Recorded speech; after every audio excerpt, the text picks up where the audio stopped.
Hey class, we're going to continue our lesson. As you know, we've been learning a lot about World War II, the United States reaction to World War II. As of this point, they are not in the war, but we're going to see because of Pearl Harbor, they will actually join the war. So, back before the attacks, like I said, we all know what is going on. We've learned about all these. We're just going to do a quick recap. So 1905, Japan is upset with the Treaty of Portsmouth that was done by the Portsmouth Treaty led by Theodore Roosevelt. Remember, this was after the Russia-Japan attacks. Japan thought that they were taking over Russia, and therefore they should be given Siberia. They were not, and they thought that they should be given reparations, aka money. So the United States was in charge of leading up the treaty. They did nothing. They actually split everything down the middle and gave neither country anything. So Japan was upset at us in 1905. 1924, it became even more prevalent. In 1924, the United States passed the Johnson-Reed Act, which set a certain amount of Asians that could immigrate to the United States. So in 1924, China was becoming a huge worker for the United States, so China was not included in this. However, Japan, we were becoming fearful of Japan because they were becoming a superpower. Therefore, this act made it that way undesirable immigrants cannot come over, aka the Japanese, the German, and the Russians. All three of those countries were severely impacted by this act. So Japan was not happy about this as well. 1931, Japan invaded Manchuria. Remember, Manchuria is China. So they're invading China, who at this point is one of our closest allies, as we were getting very, very cheap labor. So the United States was not happy about this either. 1937, they actually started complete war with China. It was the second Sino-China War. Everyone in the United States was pro-Chinese at this point. We were getting very cheap labor, and everyone was fearful of the Japanese. So we were all on the Chinese side, and in fact even started selling weapons, which went against many of the acts that we set forth. During this time, because of the Second War, many unions in the United States actually outlawed Japanese from joining their union. If you could not join a union, you could not get a job. So this was making it impossible for Japanese Americans to get jobs during this time. 1939. 2 years into the war, the United States ended their agreement to sell goods to Japan. So Japan was relying on the United States for many goods, ammunition, food, money.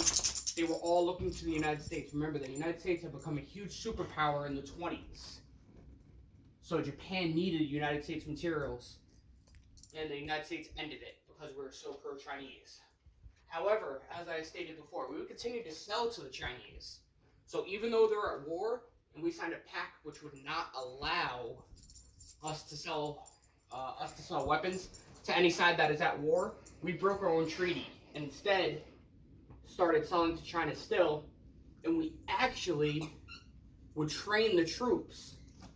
We had American-trained Chinese pilots known as the Flying Tigers, and we supplied them with their planes as well. So not only were the two at war, we're actually backing China. So the Japanese saw this as America going against them, and not only that, they saw this as America training the Chinese, which they did. And they would remember this, and we'll see what's going to happen in short 2 years later. So after Germany starts its Blitzkrieg, so remember, Blitzkrieg, Lightning War, 1939. Japan now sees it as the best time to strike its own war, and they will start attacking everyone as well. 1940, the Tripartite Pact was formed. That is Germany, Italy, and Japan. What this means is that if any one of those countries are attacked, Japan, Germany, or Italy, all three countries will form an alliance and fight back.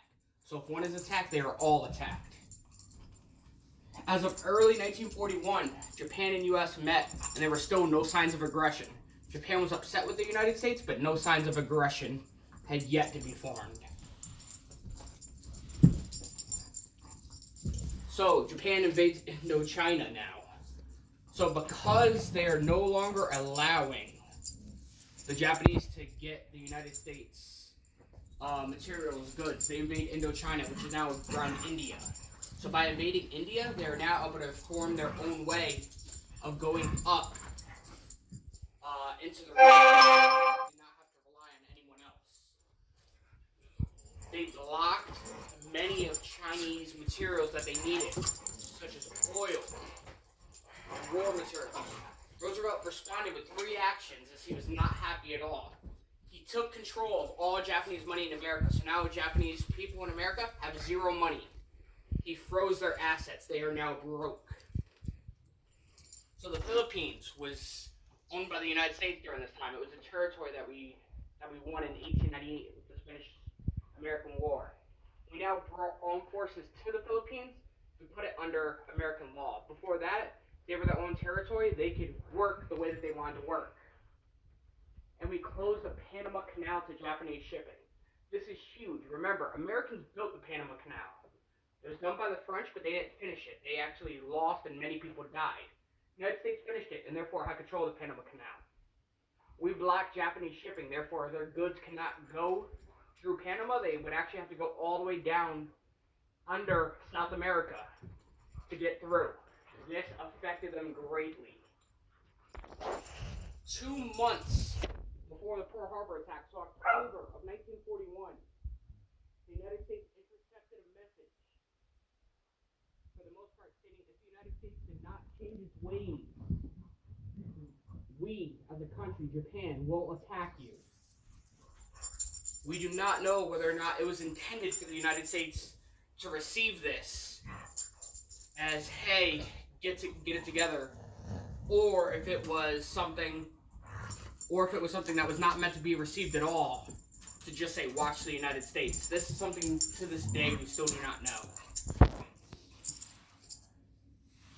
So, as I stated, short 2 months later, December 7th, 1941, a day that will live in infamy. They attack on a Sunday morning, around 6 a.m. They attack with planes, ships, and submarines. They do not care who you are, if you're a civilian or military, you're going to die. They attacked everyone. They sunk many ships, most importantly, in the one that's most well known as the USS Arizona, where almost everyone aboard died. 2,403 American citizens died on this day.